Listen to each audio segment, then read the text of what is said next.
So let's start the second chapter of the AIF exam and ISM. The name of the chapter is the types of investments, okay, and the weightage is 8% overall. So there is basically two types of investment: the traditional investment and the alternative investment. So traditional investment, which is nothing but what we guys are doing, means the retail investors, means we use the equity. We purchase equity share, mutual funds, bonds, okay, and ETF, gold, fund of fund. So whatever we are investing, so all those are the traditional investment, which is different from the alternative investment. So in this chapter we will learn कि traditional investment में क्या difference है and alternative investment में क्या difference है. Okay, सो traditional investments मैंने अभी जैसे कि एग्जांपल बताया ये है. And the alternative investment means क्या है? इज द अल्टरनेटिव इन्वेस्टमेंट, मतलब ये ट्रेडिशनल इन्वेस्टमेंट के अलावा जो इन्वेस्टमेंट है उसको भी बोलते हैं alternative investment. The first one is the private equity, venture capital, hedge fund, infrastructure and real estate. तो basically private equity and venture capital ये सब ऐसे इन्वेस्टर रहते हैं, ऐसे फंड्स है, ऐसे टाइप्स ऑफ फंड्स है जहाँ पर ऐसे इन्वेस्टर्स का पैसा वहाँ यूज़ करते जो कंपनी अभी तक लिस्टिंग नहीं हुई है. तो मे बी उसमें अनलिस्टेड कंपनीज आते हैं, कुछ वेंचर कैपिटल आते हैं, कुछ स्टार्टअप कंपनीज आते हैं जहाँ पर ये सब अल्टरनेटिव इन्वेस्टमेंट फंड्स इन्वेस्ट करते हैं. तो जो अपार्ट फ्रॉम दिस लिस्टिंग ये जहाँ पर इन्वेस्ट करेंगे उसको बोलेंगे alternative investment fund. But in the hedge fund they use the listed share also. So आगे जाके हम लोग डिटेल में पढ़ेंगे. इनके इन्वेस्टर क्या रहते हैं? जनरल रहते हैं, general public, retail investor means like us. Okay, and alternative के इन्वेस्टर कौन रहते हैं? अल्टरनेटिव फंड के इन्वेस्टर रहते हैं HNI. HNI मतलब हाई नेटवर्थ, मतलब जिसका नेटवर्थ बहुत ज़्यादा होता है, उन वैसे लोग. And sophisticated investor only can enter into the alternative investment fund. हम लोग नॉर्मल इन्वेस्टर जाके उसमें नहीं कर सकते क्योंकि उसका रिस्क एंड सब कुछ अलग रहता है. तो हम लोग आगे बढ़ेंगे. लिक्विडिटी, नाउ सी लिक्विडिटी का क्या है? Liquidity in the traditional investment, अगर हमको आज पैसे की ज़रूरत है तो हम लोग जाएंगे स्टॉक एक्सचेंज में, हम लोग बेच के पैसे निकाल सकते हैं. हमारा म्यूचुअल फंड में भी हम लोग सेल करके 2-3 डेज़ में हमारा पैसा आ जाता है. इन लॉक इन केस में जो टैक्स सेविंग फंड है उसमें भी हमको 3 साल के अंदर हम लोग 3 साल के बाद हमारा पैसा निकाल सकते हैं. And subject to minimal charges, exit load जो भी रहेगा, जो भी म्यूचुअल फंड एंड जो भी डिसाइडेड रहेगा. But in alternative investment there is no chances to withdraw money as per your requirement, means within a shorter period of time. तो यहाँ पर मिनिमम मोस्टली तो 3 years का इन लोग साइन करते हैं क्योंकि 3 years से पहले आप नहीं निकाल सकते पैसे. तो इसमें ऐसे इन्वेस्टर होते हैं जिनका इन्वेस्टमेंट ऑब्जेक्टिव लॉन्ग टर्म होता है, शॉर्ट टर्म वाले इसमें नहीं आते हैं. रेगुलेशन इसमें हाईली रेगुलेटेड है और nowadays AIF and all those में भी रेगुलेटेड है, but not as compared to as highly regulated like mutual fund. Because mutual fund में रेगुलर इन्वेस्टर्स रहते हैं तो सबका पैसा रहता है. यहाँ पर सोफिस्टिकेटेड क्लाइंट, अल्टरनेटिव इन्वेस्टमेंट में सोफिस्टिकेटेड इन्वेस्टर्स रहते हैं तो उन लोग सारे रिसर्च करके आते हैं, तो उनको पता रहता है कि क्या रिस्क है, क्या रिस्क है एंड क्या कॉन्सिक्वेंसेस है. रिस्क यहाँ पर लोअर रहता है क्योंकि ट्रेडिशनल इन्वेस्टमेंट में सब लोग अपना रिस्क फैक्टर ज़रूर चेक करते हैं. एंड अल्टरनेटिव इन्वेस्टमेंट फंड में HNI अल्टरनेटिव इन्वेस्टमेंट फंड को यूज़ करता है because they want alpha which is nothing but जो भी रिटर्न हम लोग को मिल रहा है ट्रेडिशनल से, उनको उससे भी ज़्यादा रिटर्न का एक्सपेक्टेशन रहता है, जिसकी वजह से वो अल्टरनेटिव इन्वेस्टमेंट फंड में इन्वेस्ट करते हैं. ट्रांसपेरेंसी, म्यूचुअल फंड इक्विटीज़ में हम लोग को डेली ट्रांसपेरेंसी मिलता है. आज क्या मार्केट मूवमेंट हुआ, आज मेरा शेयर्स का होल्डिंग कितना ऊपर, आज मैं शेयर्स वैल्यू का होल्डिंग कितना ऊपर चले गए, मेरे म्यूचुअल फंड का क्या आज का NAV है, तो हम लोग को डेली बेसिस पे मिलता है ट्रेडिशनल में. बट अल्टरनेटिव इन्वेस्टमेंट में यहाँ पर या तो मंथली या तो क्वार्टरली, ये 2 वेज में ही इन्वेस्टर को अपने पोर्टफोलियो के बारे में पता चल सकता है.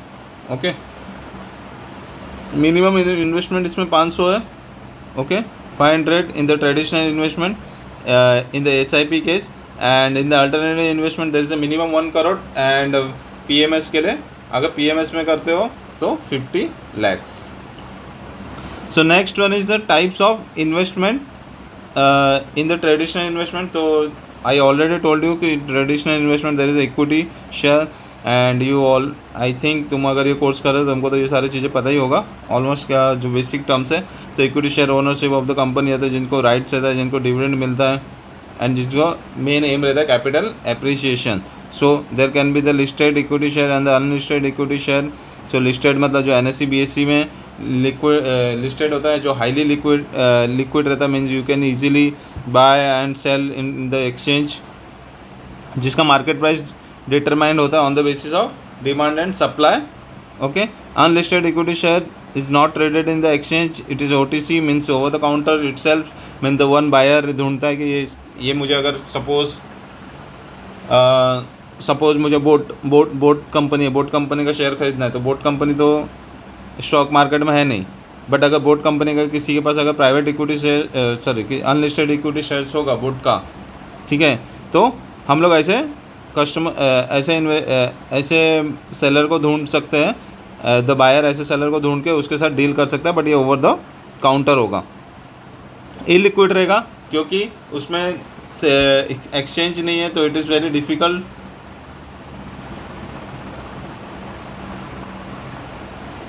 तो it is very difficult to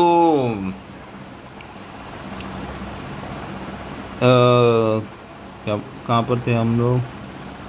हाँ, तो it is very high liquid, तो it is not into the exchange, so it is very difficult to sell the share or buy the share means easily, because उसके लिए contract sign करना, दोनों buyer and seller को एक दूसरे को ढूंढना पड़ता है, देन उनके पास में डील होते हैं, सारे एग्रीमेंट्स क्लियर होते हैं, then only they can transfer the shares. And valuation done on the formal process, DCF model, example startup before the IPO, private family business. Okay. Next है fix income security. Fix income में अभी बहुत कुछ है, मतलब issuer the government अगर issuer तो GSEC, government securities, T-bills and SDL. Okay.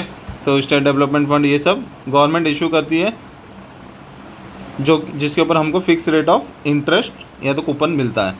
Second है कॉर्पोरेट भी इशू करती है, NCD and the CP, commercial purchase and the non cumulated debentures. Okay. तो इसके ऊपर भी हमको क्या मिलती है, इंटरेस्ट, एंड इसमें हमको मिलता है प्राइस वैल्यू. मैच्योरिटी और द मनी मार्केट मतलब जो शॉर्ट टर्म इन्वेस्टमेंट, जिसमें T-bill, commercial purchase, certificate of deposit आता है, जिसका maturity with in the 1 year रहता है. तो ये लोग लिक्विड मतलब शॉर्ट टर्म पीरियड के लिए अगर किसी को इन्वेस्ट करना है तो लोग ये यूज़ करते हैं. By next one is the capital market, is the long term bonds and the debenture which is more than 1 year. जो किसी कंपनी को मतलब बहुत लॉन्ग टर्म के लिए अगर कुछ पैसे चाहिए, मतलब एज अ लोन चाहिए, मतलब 10 ईयर्स 15 ईयर्स के लिए कुछ पैसे चाहिए कुछ, तो the investor can invest into that kind of bond and they will get the interest. Next one is derivative. Derivative तो सबको पता ही रहेगा. डेरिवेटिव मतलब जो फ्यूचर्स ऑप्शंस जो भी रहते हैं, ये सब डेरिवेटिव के अंडर में आता है. तो derivative is nothing but the value of the derivative which is value of the some asset which is directly linked with the some other assets, some other underlying assets. So उसको बोलते हैं derivative asset. Means you are speculating or you are analyzing the value of some assets based on the some other assets value, so उसको बोलते हैं derivative. Okay. So they are the primarily short term instrument and used for the hedging and the speculation. Okay. So futures है, इसमें option है, option में 2 है, call option, put option. Futures both buyer and seller oblige lock in price today for the future. Okay. Call option, buyer has right to buy. Put option, buyer has right to sell.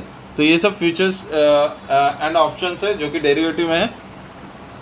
Next one is come to the types of alternative investment fund. The first one is the venture capital.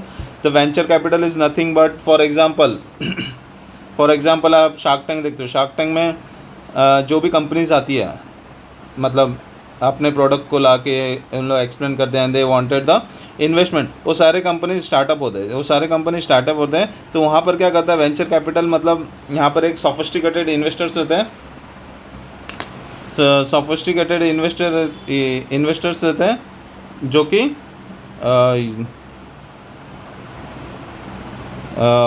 जो startup companies है और जो early stage company है जिसमें high risk है, but they participated and they believe in the companies management and they analyse the companies management and they believe कि ये company आगे जाके बहुत ग्रो करेगा, तो उसमें प्रॉपर इन्वेस्ट करते हैं और बहुत लॉन्ग टर्म तक इन्वेस्ट करते हैं, ठीक है।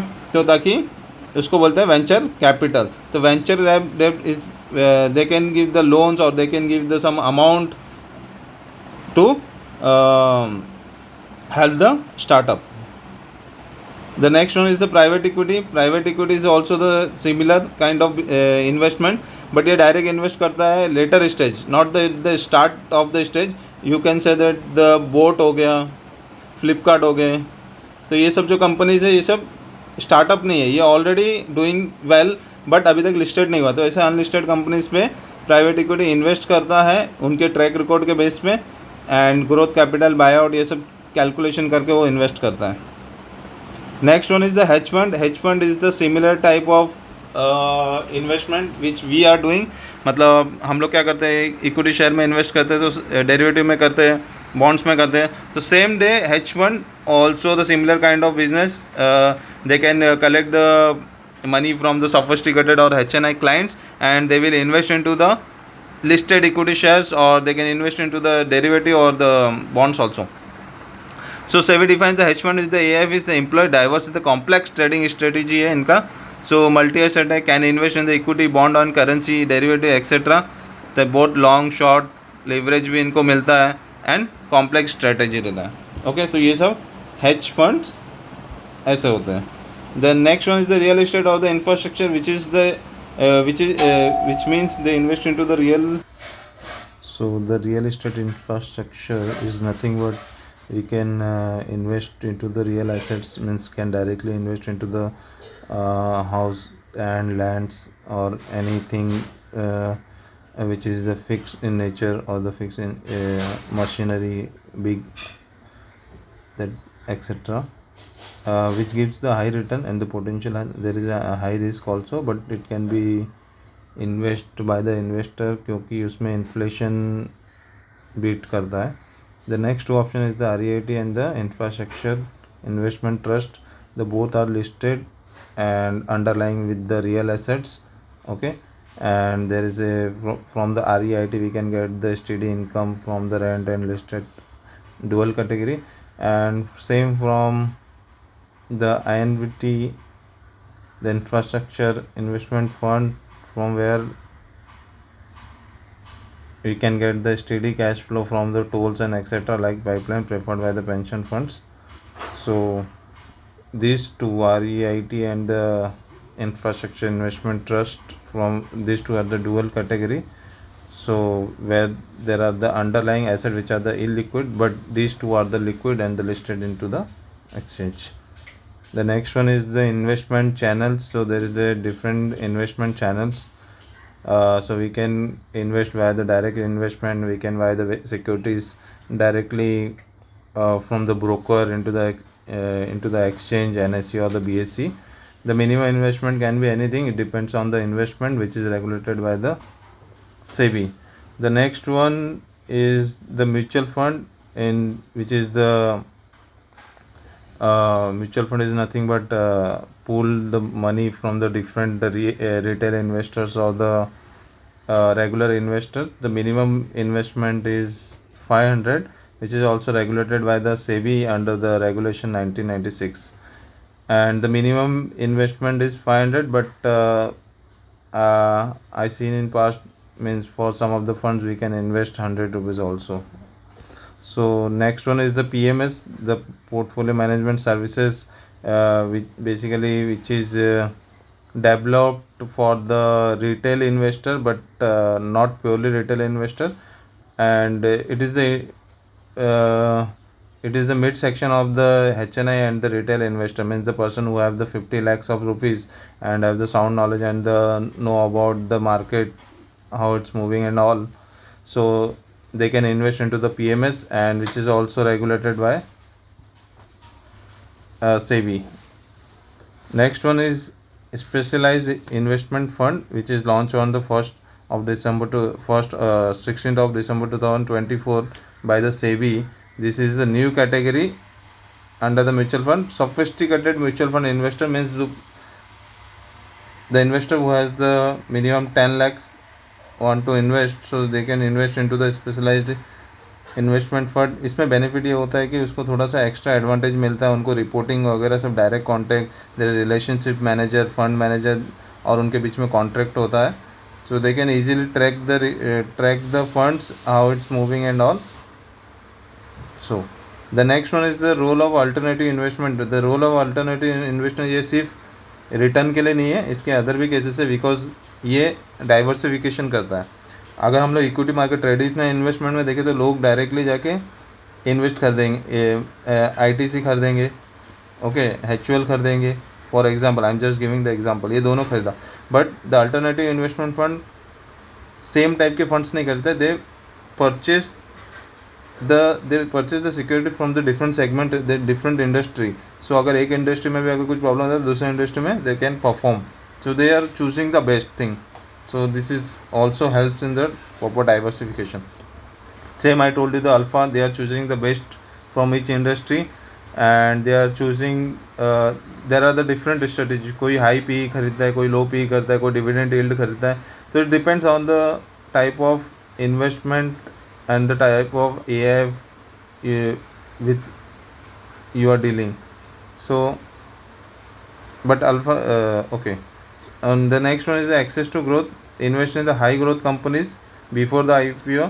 So in the traditional investment, you cannot buy the equities of the unlisted companies. So nowadays अभी तो अवेलेबल आ चुके हैं काफ़ी ऑप्शन है. बट अल्टरनेटिव इन्वेस्टमेंट में मोस्टली पीपल इन्वेस्ट करते हैं ताकि वो इनका स्ट्रेटेजी ये रहता है कि उन लोग स्टार्टिंग में स्टार्टअप और द इनिशियल स्टेज में कंपनी के स्टैक्स खरीद लेते हैं ताकि आगे जाके वो कंपनी परफॉर्म करता है. Next one the inflation stage भी करता है. फॉर एग्जांपल अल्टरनेटिव इन्वेस्टमेंट में रियल इस्टेट्स भी आते हैं, इंफ्रा एसेट्स भी आते हैं.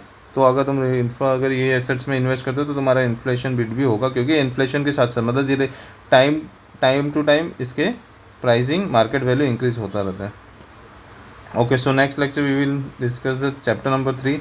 If you want this notes, you just comment on the video notes, so I will provide you. Thank you.